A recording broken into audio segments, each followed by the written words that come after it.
less situations. There's different things that happen because of the clock, because of some of the rules, all those different things. But, you know, Todd Haley would talk a lot about Bill Parcells, and I felt like he would talk a ton about him, and I feel like I would get a lot of information. I obviously learned a lot from Todd, and then I felt like I was getting like just like somebody that's around me probably is like, man, I feel like I know Larry Karras. Like I'm getting stuff that Larry Karras did, and so similar with Todd. And so I remember like that one of the first training camp practices or training camp meetings, we had a big board with all the situations that we needed to hit, and we check them off, and then and that kind of continued, and Frank and I were really obsessed with it, and I think that when we were in San Diego together, we were really obsessed with it, and then we took it to another level there with with the Chargers the Colts.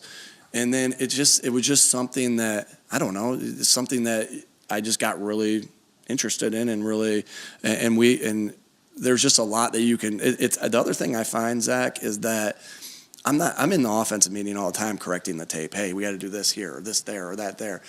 And what I found with the situational thing is it's my way to coach the entire team, as a head coach should, right? And so, when we're in here on situational Saturdays, or what we call it situational Saturdays, or teaching situations from the game, it's my way to do what I do with the offense to the special teams. It's my way to do what I do with the offense to the defense. And so, and we got a lot of guys that carry that's situational meeting that we have every week. There's a lot of guys in there. I mean, and my job is to groom coaches to be able to go and do it on their own as well. And so there's a lot of guys in there, and it keeps growing. And but yeah, we're obsessed with it. It's not just me. We are obsessed with it as a team. Been able to punt?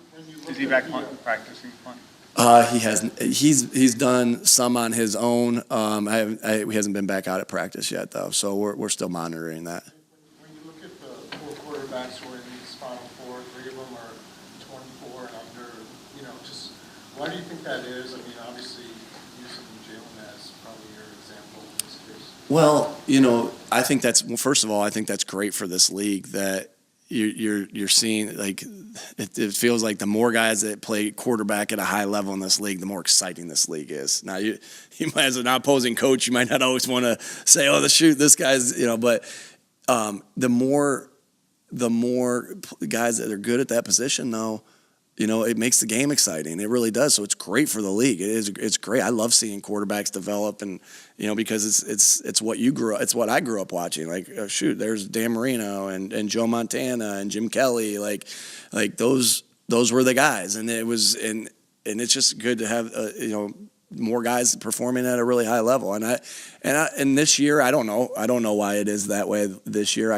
What was it last year? Do you know what it was last year? Burrow, Mahomes, Brady, and Stafford. So it was a little bit of a mix. I don't know. Sometimes it's just the ebbs and flows of the year, the teams, and all the different things like that. But it's good. It's exciting to have some of these young guys go against each other. And I know, I don't know much what's going on in the AFC except for the teams that are playing there, but they look like they got a really cool rivalry going on there with Burrow and Mahomes. And then we got 2 young guys in the NFC. So it's exciting to see good young quarterbacks playing good football. I think that's really good for the league. 2 more, please.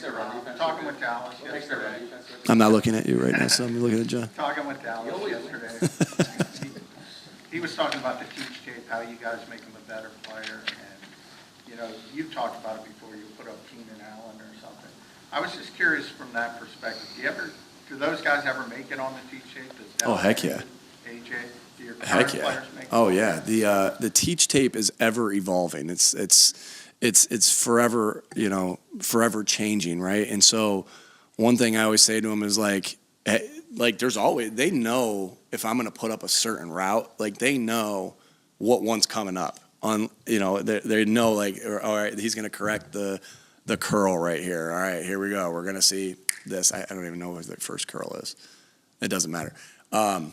but they know they're going to see this route versus this look. And so what I always say to them is like, run a good route and you overtake the teach tape. You'll forever be on the teach tape. Well, that's not actually true, because number one is always being able, the first look's always going to be the very best look. And so, yeah, they always can overtake, because all you're looking for, though, John, is you're looking for an opportunity. So when you make a correction on a tape, you talk and you go over the tape and you're looking at it, and I can tell them, hey, when you're running this route right here, turn your foot a little bit in, make sure that your arch is facing back to the quarterback, make sure your body's bent, your arms are pumped, your body's bent, your nose is over your toes, and you don't make a wasted step and you drive back to the quarterback and you use your length. All right, I'm getting very into that, but I can say that all I want. I got to be able to show them. We're visual, right? We're visual. Like, if a coach, I think that's where that came from, is like when a coach said something like that to me, I'm looking at it like this, and basically I'm closing my eyes and I'm trying to visualize that. What a great example to be able to not really say much, say what you want to say as you show them the tape.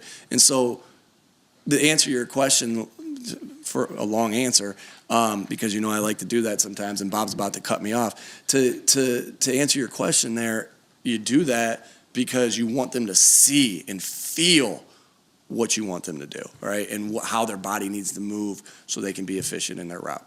What makes their run defense so good? Yeah, really good players and really good coaches. I think, they have a good scheme. They play hard. They tackle well. Like, they can defeat blocks, right? You talk about football, right?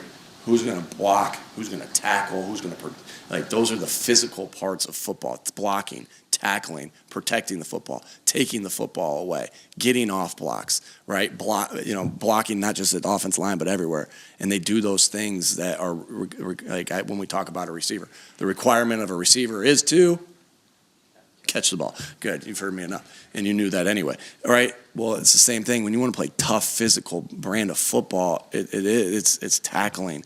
And so why I respect their coaches so much is because you can see their players playing with great energy, great effort, and with great fundamental detail, with defeating blocks and tackling. And so a lot of respect there to their players, because they got really good players, and their coaches, because I can see that they're really coaching the detail.